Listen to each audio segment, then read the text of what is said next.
Talakayang Bayan. Masusing pag-uusapan ang mga programa at proyekto ng bayan. Talakayang Bayan. Ilalahad ang mga plano at direktiba ng pamahalaan. Pag-aaralan ang bawat anggulo ng sitwasyon. Lilinawin ang bawat issue. Magbibigay ng matalino at makabuluhang talakayan. Talakayang Bayan. At nagbabalik ang ating programang Impormasyon ng Bayan para sa lahat. Nandito na po tayo sa ating ikalawang segment, ang Talakayang Bayan. A month ago ay sinimulan po natin ang kauna-unahang Brooks Point Annual Sports Festival dito sa bayan ng Brooks Point, kung saan nagsama-sama ang mga manlalaro sa ating bayan at sabay-sabay nating in-embrace, in-enjoy ang mga sports na talaga naman pong may enjoy ng bawat isa. Ngayong araw po ay makakasama po natin ang isa sa mga magigiting na sangguniang bayan members dito sa ating bayan. And of course, the proponent of this Brooks Point Annual Sports Event. Mapalad po tayo sapagkat sabay-sabay po nating welcome ang ating SB member at proponent ng Brooks Point Annual Sports Festival, Honorable Stalwart Joseph M. Benedito. So yan po, SB Watwat, magandang umaga po at welcome po sa ating programang Impormasyon ng Bayan para sa lahat. Magandang umaga rin kay Jong, sa lahat po ng mga taga-subaybay, taga-pakinig at taga-panood. Magandang umaga po sa inyo lahat. At syempre salamat po sa pagkakataon na ma-invite po tayo dito at makapanayam. So yun, it's been an honor po for the very first time na ma-interview ko po ang nag-iisang SB Watwat Benedito. So and sir, maraming salamat po. Alam po natin na napaka-busy po ninyo sa dinami-dami po ng mga activities po ng ating bayan. At talaga naman pong nabigyan nyo po ng priority and at the same time ng highlight itong Youth and Sports Development as part of the Hearty program of our Municipal Mayor Cesario R. Benedito Jr. Nakaraan po na interview natin si Admin sa pagsisimula po ng activity na to bilang sports coordinator ng ating bayan. Ngayon naman po bilang proponent, gusto po namin matanong po kayo, makamusta po kayo at makausap, especially ongoing po yung programa po natin na ito. So tatanungin po natin, kayong kasalukuyan pong ginaganap ang ating Brooks Point Annual Sports Event. Kamusta po ang naging takbo ng aktibidad base po sa inyong obserbasyon bilang isa sa mga nagsusulong nito? Siyempre po, alam naman po natin na napaka-active po ninyo, na bumibisita po kayo sa mga events. Kamusta naman po yung takbo po nito? So thank you sa katanungan. Just to give an update lang din, may mga events, may mga sports events na natapos na, meron pang ongoing at may mga isasagawa pa rin . So sa nakita natin, kasi tayo naman lang tayo pupunta sa mga events. Maganda yung naging takbo nung mga events, pero syempre there's always a room for improvement naman. Yes. Pero nakakatuwa na makita na nag-e-enjoy yung mga kabataan, na sila ay natututo at gayon na rin makita natin na buhay talaga yung participation nila. Hindi po nila kasi titignan yung kung gaano kalaki o magkano yung premyo. Actually. Ang gusto talaga nila makapaglaro, makapag-participate. At sa totoo lang, kung para makita natin kung gaano talaga kabuhay yung participation dito sa event natin, may mga ibang bayan din na sumasali sa mga ilang events, So buhay na buhay yung participation at masaya ang buong bayan ng Brooks Point. And it's a good thing po na parang inaalaw po natin ng ibang bayan to participate on our events as well. Kumbaga parang hindi lang siya nagiging event natin, kung hindi we invite partners and other collaborations with the different municipality. So in a way, nabibigyan po natin ng highlight yung mga kabataan. As you mentioned po kanina, kayo po yung proponent ng Ordinance Number 14-2026 o Municipal Sports Month. Ano po ang naging inspirasyon po ninyo upang isulong ang ganitong ordinansa para sa bayan ng Brooks Point? Sa inspirasyon ko, syempre ang lahat ng kababayan natin na sports enthusiast, Yes. talagang mahilig sa sports, lalong-lalo na yung kabataan. At syempre yung mga atleta ng bayan natin. At yun nga, gusto kong maipakita at maramdaman ng bayan natin na yung sinasabi natin, inclusivity. Yes, po. So yung parang na dapat lahat kasama, as much as possible ay walang may iwan. Apo. So yun yung inspirasyon natin. At makita rin natin sa akin, kasi maraming dati nagsabi na bakit isang event lang Apo. yung pinopokusan natin, but hindi yung iba. Parang, syempre, yung iba na left out. Yes So, naging inspirasyon natin yun no, na dapat inclusive talaga ang programa ng Brooks Point. At gayon din, no, nakakatuwa kasi yung mga barangays, talagang todo ang suporta nila. So, hindi na titignan yung kompetisyon. So, makita natin na yung programa, yung kahalaga nito ay pinagtitibay niya yung bayan natin at nagsama-sama talaga yung bayan natin. Napakaganda nung sinabi ni SB Watwat po kanina, no? Na parang, kumbaga sa ngayong taon na meron tayong event na Brooks Point Annual Sports Festival or yung parang Municipal Sports Month, na parang hindi lang tayo nagfo-focus sa isang sports.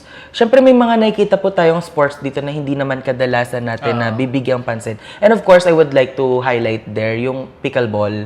Kasi kumbaga parang yung pickleball ay umuusbong siyang sports dito sa Pilipinas. Ina-embrace na siya ng mga cities and now it's a good thing na nagkaroon ng team dito at nag-organize sila at I believe sobrang happy nila po SB Watt na parang nakapag-conduct sila ng ganito at nare-recognize sila as a group and as a sports as well. Yun, kumbaga parang hindi lang, totoo ngayon, hindi lang po tayo nag-focus sa isang sports. Kasi naniniwala po ba kayo, SB Watt, na maraming mga magagaling na players dito sa bayan ng Brooks Point? Sa kada ikot ko lahat, no, sa mga events, nakita ko na maraming may potential, maraming may mga skills talaga, talents. Ang kailangan lang talaga nila no ay tamang platform at regular na programa. Kaya nga sa ordinansa natin ay in-institutionalize na natin. No? So, kada taon na natin gagawin. So, kasi mapansin nyo rin no, sa karamihan kasi hindi naman sa negative, no, sa karamihan sa LGU kasi ang pinopokusan nila minsan yung kung saan yung maraming tao. Okay kung po, saan yung malakas maghatak ng tao na event. So, makita naman natin na may mga ganong sports talaga at given naman talaga yun. No? Pero yun yung gusto kong maramdaman ng mga tao, yung inclusivity na talagang dapat lahat mapansin at dapat lahat kasama. Sobrang ganda nung ganun kasi kumbaga in a way hindi lang na-focusan talaga yung yung kung ano mang sports po na yun kasi nothing bad against it, 'di ba po? Kumbaga parang syempre parang kung may mababasa nga tayo sa mga comments sa MIO ganyan na paano naman po yung sports na ganito, at least ito po natugunan natin kung ano yung hinahanap ninyo, yung nire-request ninyo, and of course, and at the same time, natitik natin ang advocacy ni Mayor sa kanyang Hearty program na napapaigting pa natin ang mga activities sa youth and sports development. And of course, doon, kumbaga parang nakikita natin yung mga players na may potential na kapag, sabihin natin in a way, kapag may mga competitions outside, we know kung sino yung ipapadala natin at yung parang magre-represent din sa bayan ng Brooks Point. So bilang isa po sa nangunguna sa mga advokasiyang ito, ano po ang pakiramdam po ninyo kapag nakikita po ninyo aktibong nakikilahok at nag-e-enjoy ang mga kabataan? I believe hindi lang mga kabataan po, pati na rin po yung mga adults and all genders, all ages, different sectors po.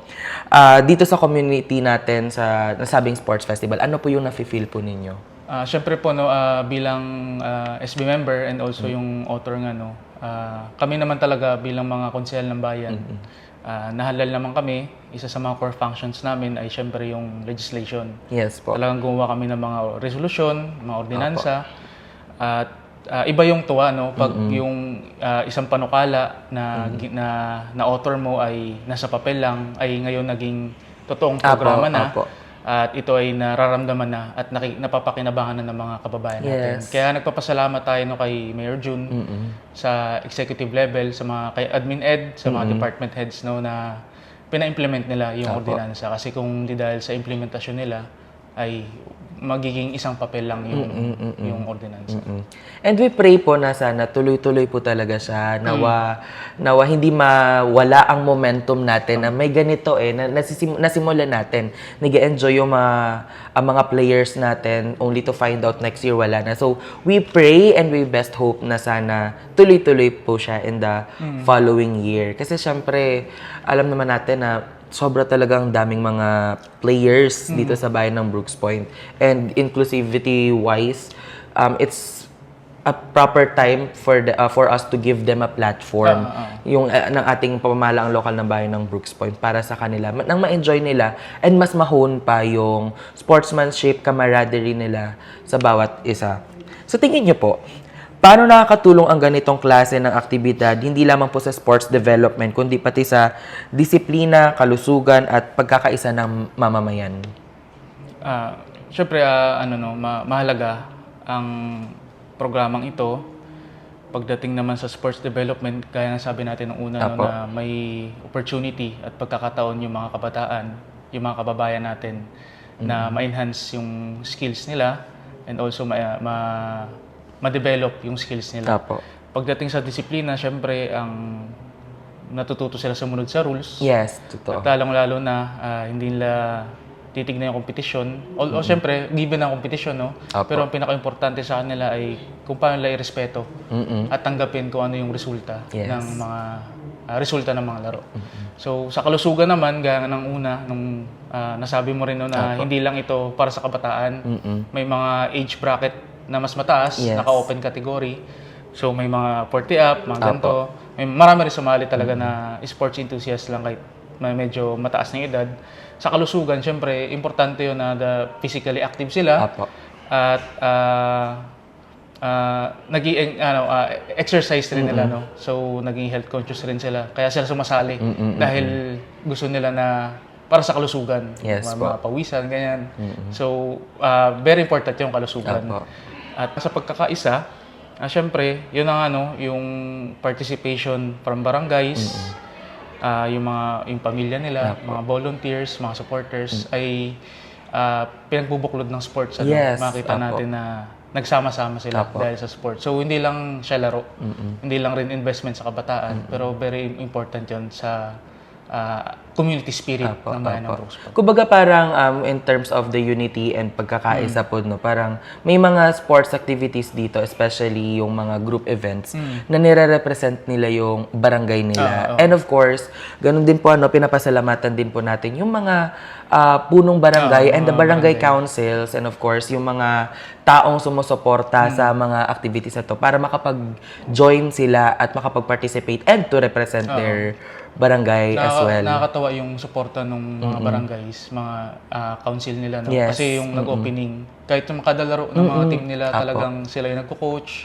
sila yung nag-aalalay. So, ganun talaga yung... In a way, competition siya, pero it's a healthy competition kasi we are, we are in the same municipality. Kumbaga, at the end of the day, nasa isang bayan tayo. Yung competition na to, mawawala rin to. At least, napapakita natin kung paano natin suportahan yung mga nire-represent natin o yung mga nagre-represent sa atin. Meron po ba kayong nakikitang aspeto ng sports activity na to ngayong taon na nais nyo pa pong palawakin o mas mapaganda pa po sa mga susunod pang taon? Meron naman. Yun nga, sabi ko nga, there's always a room for improvement. Yes po. Pero nais natin sa ordinansa na yan na hindi lang puro laro ang gagawin. Mas gusto natin na mas palawakin talaga yung suporta ng LGU para mas ma-develop yung mga skills at yung talents sa mga kabataan natin and para mag-groom yung mga athletes natin and also yung future athletes natin sa mas mataas pa na uri ng kompetisyon. Hindi lang sa sportsman, hindi lang sa bayan ng Brooks Point, kundi sa Palawan at kung sakali regional o sa pambansa, national level. Siyempre ang una, kung sa annual sports month, gusto sana mas lumawak pa yung suporta natin sa lahat ng sports. Kasi may mga ilan na sports talaga na hindi pa nasama. Although hindi naman yun yung intention ng LGU kasi siyempre given na yung limited ngayong pondo, limited yung manpower. Kasi we're starting pa rin lang naman po. Ito nga yung parang one step at a time kung sabihin natin na at least nakasimula tayo. So, yun na may yun na ito ay taon-taon natin gagawin. So may mga events na hindi nasama, not sure naman na next year isasama sila, no. So yun, suporta sa lahat ng sports talaga. Mas bigyan ng suporta. So may suporta na rin naman. Pangalawa, yung mas bigyan rin ng suporta sana yung sports equipment. Okay po. So syempre may mga kakulangan pa doon para yung mga tuloy-tuloy yung laro nila tuloy-tuloy yung may magamit sila. Apo. Yung investment din kasi natin yun yung sa sports equipment. Na kahit hindi lang sports festival, Oo. ay may magagamit sila, may hiraman sila. Mahihiraman sila. Dito sa ating LGU. Siyempre, anytime naman po, di ba po? Pwede. Practice sila, ganyan. Tapos, mas suporta sa sports facilities. Although, syempre, sila Mayor Jun naman, no, executive level, may mga initial steps na. Actually, nagla-land banking na sila sa sports complex. Okay, nabalitaan ko nga po. nabalitaan Apo. niyo. So, maganda yon, magandang panimula yun, no? Land banking na sila para doon itayo yung sports, may mga sports facilities na. And also, this year din ata yung teen center. Yes. Sa may event Apo, center. apo. So doon yung mga facilities sa mga indoor games like badminton, futsal, Yes table po. tennis, Apo. mga chess, mga gano'n. So may makita natin mga initial na support na rin naman no, sa sports equipment and sports facilities, pero yun nga mas palawakin pa natin at kami naman na sa Sangguniang Bayan ay buwang suporta sa kanila, Yes. lalo sa pagbibigay ng pag-aproba na mga kailangan nila mayor na pondo. So, Apo. nandiyan naman suporta namin. No. Yung pangatlo naman, yung sabi ko, no, yung hindi lang ito annual sports festival. Yung sa ordinansa, no, makita natin at yun naman ay hangarin talaga natin, no, yung maimplementa yung sports development program ng Apo. Brooks Point. Na vision ko lang din na sana, alam ko naman na hindi agad-agad Apo, na mangyayari. No. Pero yung mangyayari kasi, sana sa sports development program natin, no, yung sinasabi natin na grassroots sports yes. development. Kumbaga simula sa barangay habang bata pa Apo. habang maaga pa ay i-develop na natin yung mga kabataan natin. So sana no, alam ko kaya naman ng Brooks to no, na mag-hire sila, mag-employ tayo ng mga trainers kada sports event. Then ang gagawin talaga nila, mag-focus sila sa ating sports development Apo. program. Bababa sila sa kada barangays. They will conduct a sports clinic, Yes po. sports training. For the whole year, i-schedule lang nila kada barangay. Apo. Ganon din, no? Ang mangyari, i-train nila lahat, mga kabataan. Then, pagdating na ng sports month, sasali Doon na lahat sila doon. mag-ano, Oo. magkikita-kita So, lahat. pagdating pa lang sa sports month, syempre, for the whole year, ni-schedule nila na i-train, mag-train sila, mag-conduct ng training and clinics kada barangays. Makita kagad, ma-identify kagad natin yung sino yung may mga potential na Apo. maging athlete ng bayan ng Brooks Point na para mas ma-representa tayo sa mas mataas na uri ng kompetisyon. So, yun yung isa natin na sports development program. And also, syempre, para ma-equip din yung mga trainers, nagkakaroon din tayo ng coaching staffs and Apo. yung coaching development skills. So, and training development skills para mas equip naman yung pag-handle nila sa mga pagtitrain nila and also sa pag-handle ng mga event. Yes po. Napakaganda po ano. Talaga naman So, po. hindi lang siya yung laro lang na Yeah. Apo. may nakasaad din sa ordinansa yun na may mga sports development program tayo. Apo. Yun. Napakaganda yung support ni Mayor June and of course ng mga Sangguniang Bayan members sa welfare ng mga kabataan at hindi lang kabataan lahat ng mga athletes natin kasi even yung mga adults natin, even the LGU employees, minsan sumasali tayo sa mga civil service events, ganyan, may mga fun run na kaya nating manalo. So yung ganito, a little step, siyempre, ang sabi nga nila, ang mga kabataan ay pag-asa ng bayan. Yung mga bata na yan sila din yung magiging future leaders din ng bayan ng Brooks Point. And of course, we need someone na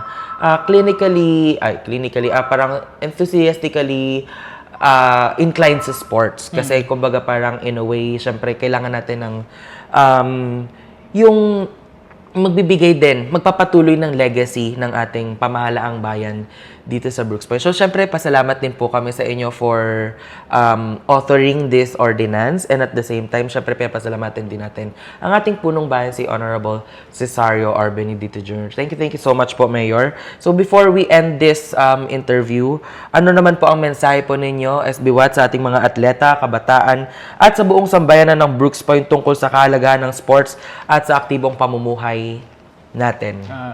Thank you sa pagtatapos. Siyempre sa mga kababayan natin, lalo na mga kabataan, ay patuloy lang kayo sa pag-abot ng pangarap ninyo.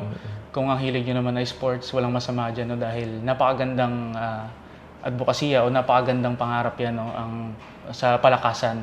So patuloy lang kayo sa pag-abot ng pangarap ninyo, magtiyaga, maging disiplinado. At tandaan ninyo na hindi lang pagkapanalo ang kahalaga ng sports, no, kundi hindi lang manalo ka o matalo ka. Ang importante kung paano mo pinakisamahan, kung paano ka nakipagkaibigan, at kung paano mo nirespeto, no, yung mga katunggali mo. Kasi kung yun talaga yung karakter mo, yun talaga yung inuna mo, tiyak na malayo yung marating nyo pagdating sa sports. And also, no, sa lahat ng mga magulang, barangay councils, barangay capitans, sa lahat ng mga nagsumuporta, no, sa event natin ng Annual Sports Month, ay maraming salamat dahil kung hindi dahil sa inyo ay hindi magiging matagumpay at may sa katuparan, no, yung ating Annual Sports Month. So, yeah. Maraming salamat po, SB Watt. Before po natin tapusin, may tatanong lang din po akong simple question na natanong ko rin po kay admin. Ano po ang favorite sports ninyo? Aside sa basketball. Hindi, ang basketball, sumasama lang ako. Okay. So, ano po ang favorite sports ninyo? Ako kasi atleta rin ako dati. Talaga po? Okay, sige, I like this. Atleta Go, rin. share nyo po. Pero that's 2006. Elementary days ko. Days. Player ako ng shot put and table tennis. What is shot put? Yung binabato ng Sorry, hindi ko alam. Parang yung malaking bilog ba yun? pati, Shot put pala. Hindi pala yung javelin. Yung Hindi, javelin si yung Bat. stick. Si Bat Okay, yun. okay. Ang sa akin, nung time na yun, kahit pa paano naka-regional din naman. Apo. Kahit pa Okay, paano. perfect. So, ping table tennis, discus throw, tsaka shot put. Yun. Yung plato. Yung this. Okay, yung plato sorry. na Sorry, hindi talaga ako kasi, into kasi sports. dati malaki ako. Ay, Opo. kaya naman malaki. Pero dati mas malaki ako. Opo. Pag yung elementary days ko, ako yung laging last sa pila. Apo. So, malaki ka. Opo. Malaki ako dati. So, yun naging laro ko. Okay. So, may maropa rin kahit pa paano. That's interesting, no? Atleta rin tayo. Okay. Kaya alam natin yung mga yung struggles ng mga atleta. Okay. So, yun, syempre, narinig natin ng mga Hindi mo alam? Hindi ko alam. Natutuwa ako kasi nga, kwento ni Admin. Sorry, Admin, i-reiterate ko na ang sports niya daw, kung hindi basketball, ay billiards. Si Alvin magaling sa billiard. Oo. So, kumbaga parang, that's nice, no? Kasi kumbaga parang we see you sa mga basketball events dito without us knowing na syempre the general public know po na parang you are into other sports na hindi siya super duper common. Syempre mga common yung mga group games, 'di ba? Basketball, shot put, discus throw. Discus Sa throw. athletics, Ayun po. Table tennis. Yes. Yung mga laro talaga natin. That's interesting. Thank you so much po, SB Watt, sa panahon po na binigay po ninyo sa aming programa na impormasyon ng bayan para sa lahat. And of course, katuwang nyo po ang Municipal Information Office sa pag-deliver and of course, pagka-cover po ng mga events po na to. Maraming salamat po, SB Watt. And po, susunod na po ang ating serbisyong bayan pagkatapos lamang po ng ilang paalala. Talakayang Bayan. Masusing pag-uusapan ang mga programa at proyekto ng bayan. Talakayang Bayan.